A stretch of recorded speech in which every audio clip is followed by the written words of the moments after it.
It's a new day on Deep Space Nine, and Dax is dealing with Gach. Jadzia ordered a load before she snuffed it, meaning Ezri now has to deal with crates of food she can't stand. Bashir's distracted during the display, his attention on the imminent return of O'Brien, and the others assume it's a holosuite appointment. Not so, as when he discovers the latest ship arrival doesn't have O'Brien on it, he goes to see Cisco. Apparently, O'Brien's gone off to search for the widow of Syphil's Sock, the space mafia guy he got killed last season while he was working undercover. He'd been keeping an eye out ever since, which is how he knew she disappeared a few weeks back.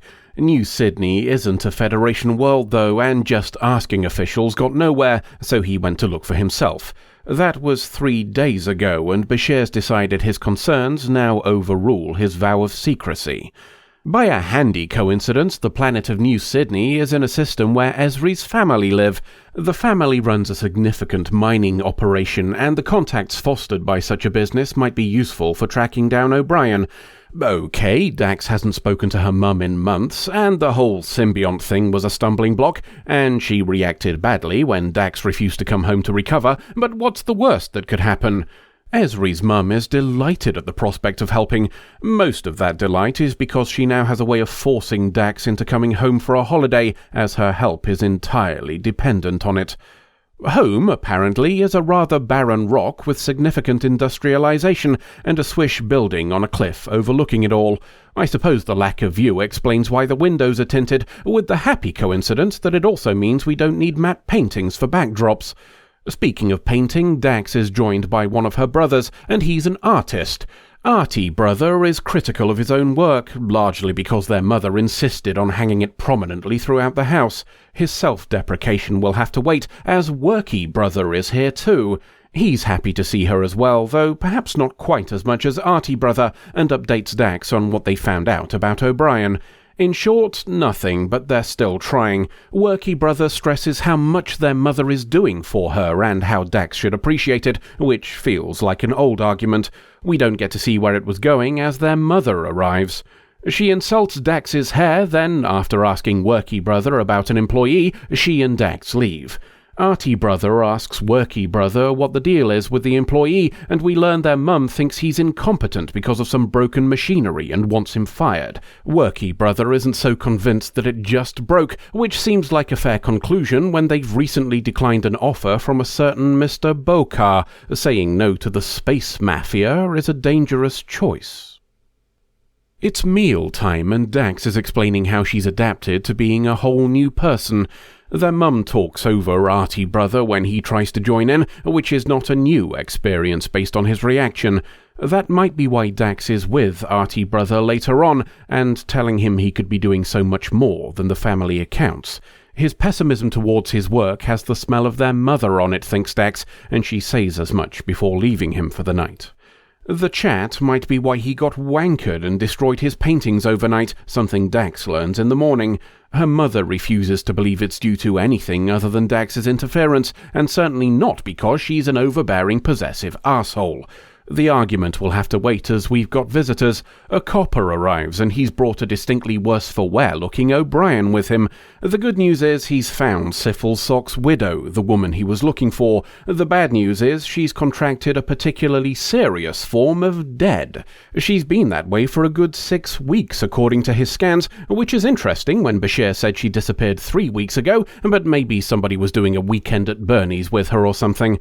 O'Brien thinks the space mafia did it, which would certainly explain why a pair of them were beating the shit out of him, but the copper isn't convinced. The space mafia take care of their own, especially the families of those who've died. It's how they ensure loyalty. Offing a widow would undermine the entire system. The copper sods off and leaves O'Brien with us to freshen up and eat. That gives him a chance to bring Dax up to date on what he's learned, which isn't much more than rumours leading him to a river where he found a corpse. Well, some of it. They're interrupted by Dax's mum. We've got another problem with some equipment, and she's learned that O'Brien is an engineer. Worky brother doesn't seem chuffed with the idea of him taking a poke around, and Dax thinks it's hardly the time too, given his recent experiences, but he agrees to take a look. While he's busy, Dax goes to see how Artie brother is doing after his booze-fueled vandalism session. An attempt to analyse him is rebuffed when he sees what she's doing, so she just tells him to leave with her instead, if only for a break. He tries to decline, saying there's more going on with the business than she knows, but she doesn't care. He's miserable here, and their mother can pay someone else to sort the accounts. He's still not convinced, so she leaves him to think about it after he's dealt with his hangover. O'Brien's found the problem in their equipment. One of the parts is wrong, and Worky Brother isn't convinced mislabeling it was an accident. Enter Mr. Bokar, who introduces himself as a trader. He's heard about O'Brien from his contacts in the police, which is obviously something that all legitimate businessmen would want to hear about. Worky Brother says they have totally above-board business stuff to discuss, so O'Brien leaves them to it. Worky Brother tells Mr. Bokar that sabotage won't make them reconsider dealing with the space mafia, only for Mr. Bokar to say he's here for something else. O'Brien's a known asset of Starfleet intelligence, one looking for the widow of Syphil Sock, and Worky Brother seems to recognize the name. Mr. Bokar is of the opinion it would be better for all involved if O'Brien left at his earliest convenience. Worky Brother's of the same opinion, it would seem, as he tells O'Brien the family is quite busy at the moment and he should be on his way. That's all down to Dax, says O'Brien, as she's his superior. When Worky Brother's gone, O'Brien shares his experience of Mr. Bokar with Dax and his suspicion that he's a member of the space mafia.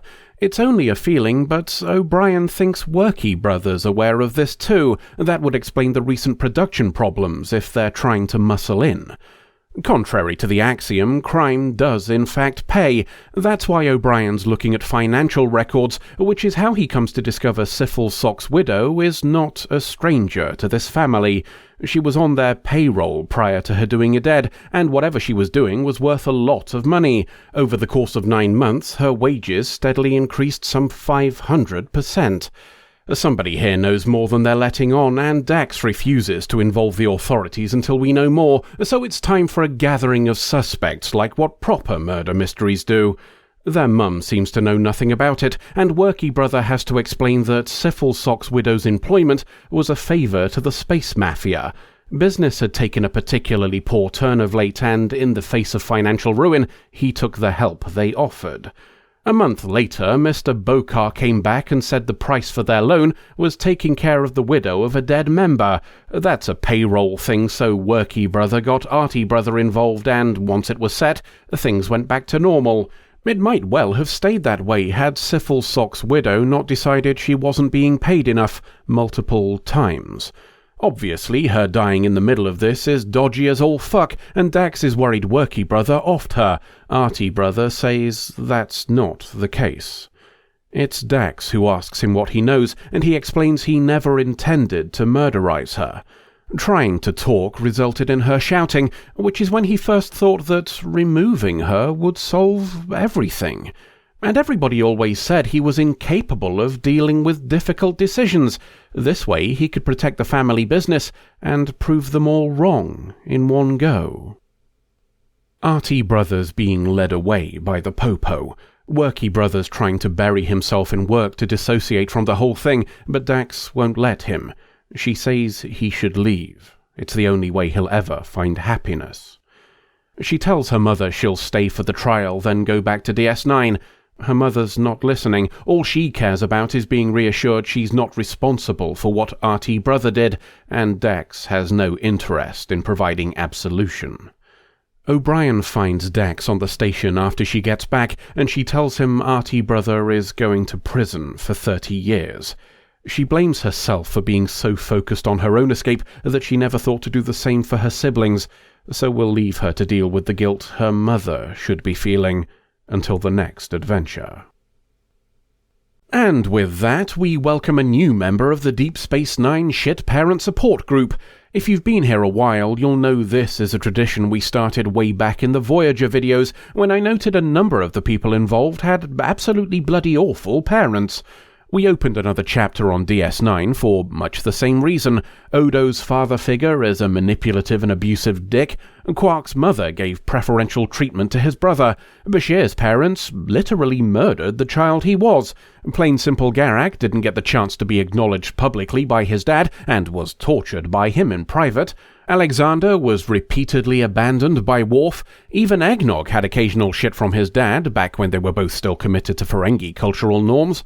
All on the list have since reconciled to a greater or lesser degree, but those interactions still leave a mark.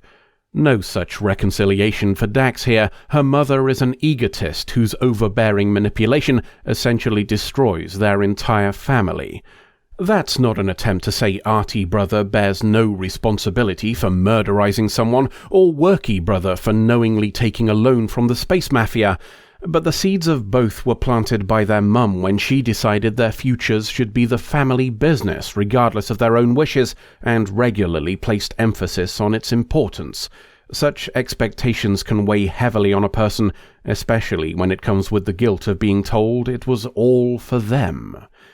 In the interest of balance, we should probably say their mother likely believed she was doing what was best for her kids, that the result furthered a driving desire of her own was just a coincidence, and they'd grow to understand the importance of it all once they're older. Worky brother certainly did after all, and Arty brother's just confused. That means Ezri's the odd one out for leaving, right? She must be the one with the problem. It's not my fault if my daughter doesn't understand what my sons clearly do. It all ties into a basic failing of many bad parents, the belief that children are bonsai trees to be pruned into the shape you want, rather than a seed you have no way of identifying until you start to see how it grows. I have a soft spot for the Voyager episode Threshold, lambasted by many as one of the worst episodes of Trek ever made, purely because it's the episode where Tom Paris finally clicked with me, and I realized he was a bonsai. And that logic might apply here too. Ezri Dax is often portrayed as confused and indecisive, something we've been led to believe is the result of an unprepared joining. But that hesitation and lack of confidence would also be explained by the situation we're shown in her childhood home. Knowing who you are is bad enough when it runs contrary to who you were told you should be. Adding a blend of 9 more brains to the mix, 8 hosts and a symbiont, is only going to exacerbate the problem. There is an upside to that particular situation, though. Dax now has 4 lifetimes of experience on what it's like to be a parent, which gives her first-hand knowledge that her mother's actions are not the norm. Come to think of it, maybe wanting to understand the behavior of her mum is what made Ezri decide to become a therapist in the first place. All of which is to say that, as a Star Trek story, this may not exactly be the best we've ever seen, but as background for Ezri Dax, it gives us plenty to chew on if we're willing to think about it.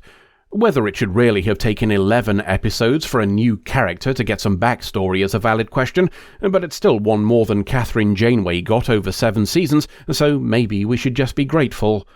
Those of you who've been here a while will know that, after a chunk of being either complimentary or insulting, I generally switch to the opposite for a bit.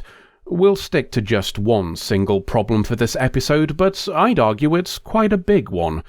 O'Brien's here looking for the widow of the guy he took a big shit on while undercover. He felt it was his responsibility after how that went down. After all, Syphil Sock stated he was doing all of what he was doing to provide for his family. His family. One of the main themes of the episode Honor Among Thieves was that of family. It was repeated over and over. The word itself featured 7 times in the script. To make a follow-up to that story and forget his children exist is jarring, to say the least. It's also not particularly surprising when you read about the background for this episode. By all accounts, it was a real slog to get written, and multiple ideas just died on their asses. The callback with O'Brien was added at the last minute to alter a plot that just wasn't working, and the whole thing was rushed. There's probably a conversation to be had there about traditional broadcast television having a set timescale you simply couldn't delay, and how that pressure could lead to understandably mixed results. Instead, we'll simply put this episode down as a casualty to circumstances and be glad we got something of use from it. Let's try to end on a positive then, and one that loops us back to the start. Bashir sees Dax off when she leaves DS9, ostensibly to provide medication for her space sickness when travelling, but also to offer a little moral support about parents. It's a pleasant little nod to a past story, as well as an appropriate one for today's plot. Providing a point of empathy between them also serves other uses, though. Why, it's the sort of thing that might even bring two people closer together. Oh, and one last thing, as we've a quick entry in the Babylon 5 crossover club. The police officer who brings in O'Brien was played by Clayton Landy. Over on Babylon 5, he was number 2 in the Season 4 episode, Racing Mars. End of episode. Are you sure about this? Honestly, no. Well, that's a vote of confidence. But I think it's the best choice we currently have. You think the best way of bypassing a system that's been ambivalent at best and openly hostile at worst is to go have a chat with whoever made it that way? When you put it like that, I'll admit there are flaws. What's the alternative though? Just making more guesses on how to escape. Without the data, we need to make an informed decision. Frankly, I think we've been lucky to have avoided accidental deletion for this long. Bugger me, a choice between search engine Russian roulette and meeting the dickhead who loaded the gun. Alright then, let's get on with it. Search engine, take us to wherever you came from. Woof.